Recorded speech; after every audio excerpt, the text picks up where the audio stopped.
সেদিন যেন আমরা আবার ফিরে এসে কৃষ্ণ চরণ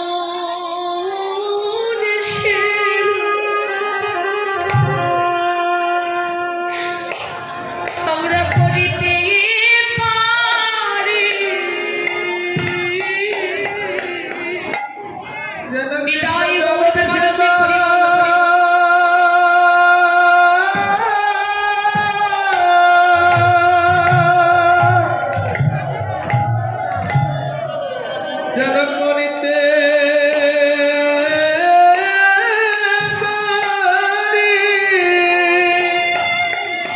সেদিন যেন আমরা কৃষ্ণ চরণ শিব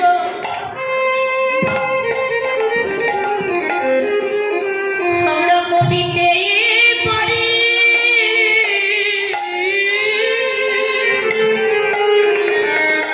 যেন কৃষ্ণ চরণ শিব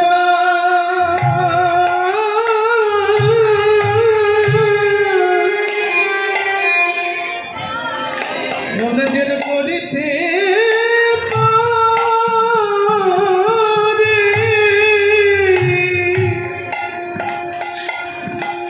আমি আর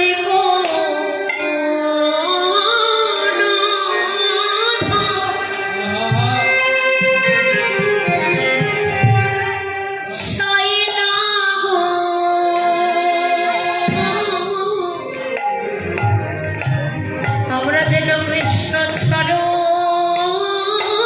শিব এত সুন্দর ভক্তির বাজারে এসেছেন বলুন তো এই বাসনাটা কারো হৃদয়ে আছে? এই বাসনা এই স্বাদ কারো হৃদয়ে আছে? গোবিন্দ আমরা যেন কৃষ্ণ চরণ সেবা করতে পারি, তোমার চরণের জন্য দাস করতে পারি। বলুন তো মা মুখে হাতে কারো মনের এই ভালোবাসাই আছে প্রভুর চরণে যে গোবিন্দ দিয়েছে তো এত সুন্দর জন কিছু করিতে না পারে যেন তোমার চরণকেও সেবা করতে পারে। তুমি আশীর্বাদ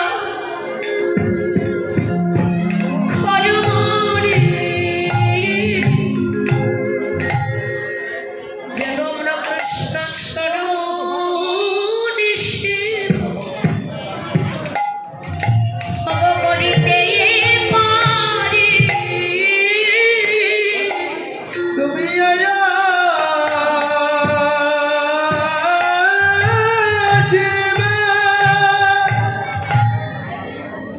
মনে মনে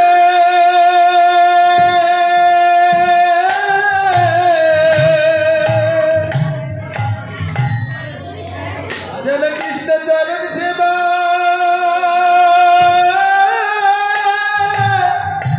করিতে করিতে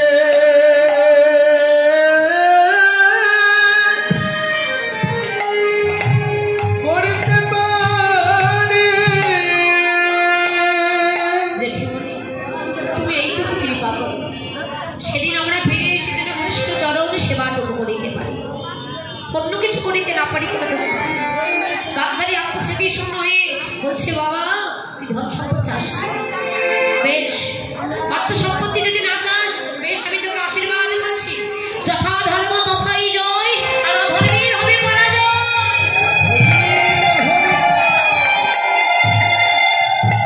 দুর্যোধন ছুটে এসে বলছে মা তুমি কি পাগল হয়েছে, এ তুমি কি আশীর্বাদ করলে বলো মা? গান্ধারী বলেছে বাবা যে আশীর্বাদ করেছি ঠিকই করেছি, ওদের আর যুদ্ধ করতে হলো না, বিনা যুদ্ধে ওরা কৃষ্ণ কৃপা লাভ করেছে আর ওদের যুদ্ধ করতে হবে। ভগবান কৃষ্ণের কাছে ছুটে গেলে কৃষ্ণ বুকে জড়িয়ে ধরে বলছে দাদা ও দাদা বলো দাদা আরো কি তোমাদের যুদ্ধ করতে হবে? শাখা যুদ্ধ করবো না, কিন্তু ওরা যদি আমাদের 5টি ভাইকে 5টি গ্রাম দিয়ে দেয় তবে আর যুদ্ধ করবো না। বেশ এই প্রস্তাব ভগবান কৃষ্ণ দুর্যোধনের কাছে রাখলে, কিন্তু দুর্যোধন তা কিছুতেই বিনা যুদ্ধে তা কিছুতেই দিতে রাজি হলেন। বললেন যুদ্ধ ওদের করতেই হবে, বেশ আগামীকাল থেকে কুরুক্ষেত্রে মাঠে। এমন সময় দুর্যোধন বলছে সখা আগামীকাল বলো না তুমি কার পক্ষ অবলম্বন করবে। তাহলে তুমি বলো না তুমি কার পক্ষ অবলম্বন করবে। তুমি ওই পঞ্চ পাণ্ডবদের পক্ষ অবলম্বন করবে নাকি তুমি শত ভাইয়ের পক্ষ অবলম্বন করবে।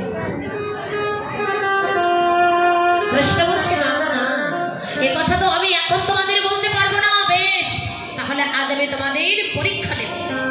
কি পরীক্ষা? আমি দ্বারকায় একটা ঘর বেঁধে থাকবো, আর সকালবেলা ঘুম থেকে উঠে আগে যার বাদন দর্শন করবো আমি সেই পক্ষটাই অবলম্বন করবো। এই বলে ভগবান ভক্তের পরীক্ষা নিচ্ছেন কি করে মা। হরি বল হরি বল, জয় রাধে কৃষ্ণ করে বাবা, জয় রাধে। ভক্তের পরীক্ষা নিচ্ছেন কি করে মা ভগবান। ভগবানের মস্তকের দিকে করেছিলেন একটা রাজ সিংহাসন, আর চরণের দাঁড়িয়ে করেছিলেন একটা কুশির আসন। অহংকারীদের স্থান কোথায় হয়? সদা সর্বদা উপরেই হয়। তারা কখনো নিজেকে পরাজয় ও মনে করে না। রজনী প্রভা তোমার আগেই সবার আগে দুর্যোধন ওই দ্বারকায় গিয়ে ভগবানের মস্তকের দিকে যে ছিল রাজ সিংহাসন, সেই সিংহাসনটা গ্রহণ করেছে। আর দেখি রজনী প্রভাতে কালী গুটি গুটি পায়ে সখা অর্জুন চলেছে দ্বারকায়। দ্বারকায় গিয়ে দেখতে পেল, দ্বারকায় গিয়ে দেখতে পেল দুর্যোধন সবার আগে এসে রাজ সিংহাসন গ্রহণ করেছে। আর অর্জুন মনে মনে ভাবছে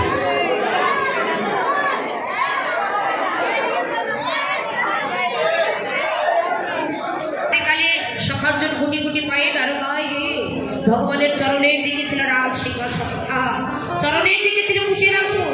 সেই কুশের আসনটা গ্রহণ করে ভগবানের চরণ দুখানে হৃদয়ে জড়িয়ে ধরে মনে মনে ভাবছে গোবিন্দ, বলো গোবিন্দ এই সঙ্গই কি আমাদের জীবনের শেষ সঙ্গ?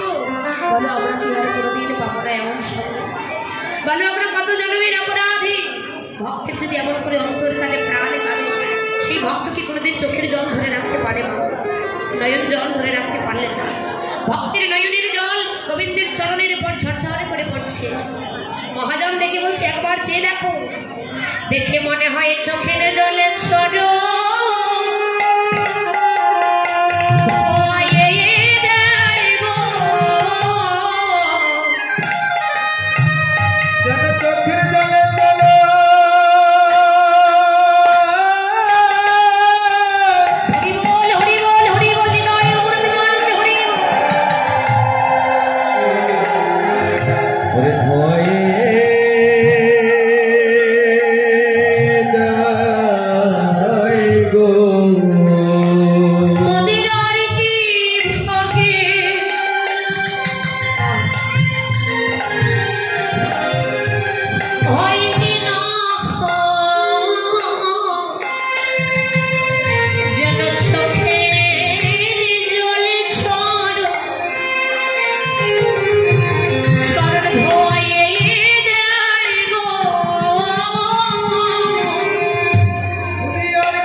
জীবের হাতে ধরে পায়ে ধরে। কেন?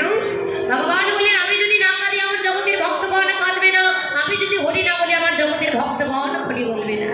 তাহলে দেখুন গৌরহরি যেহেতু নদিয়ার পথে পথে হরিনাম বিতরণ করছেন, আজকে তাহলে গৌরের সঙ্গে আমরা সকলে আমাদের ভক্তগণ করে হরিনাম করবো। কেমন?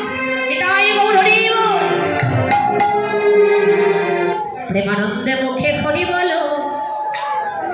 হরি নামের বন্যা যে এলো। একসঙ্গে সকলে হাত তুলুন, করতালি দিবেন আর বলবেন কেমন? প্রেমানন্দে মুখে হরি বলো, হরি নামের বন্যা যে এলো। প্রেমানন্দে মুখে হরি বলো, হরি নামের বন্যা যে এলো। এমন বন্যা দেখি না, স্বপ্নে ডুবায়, পাপে তাপে যত ছিল সবার ভাষায়, এমন বন্যা দেখি না, স্বপ্নে ডুবায়, পাপে তাপে যত ছিল সবার ভাষায়।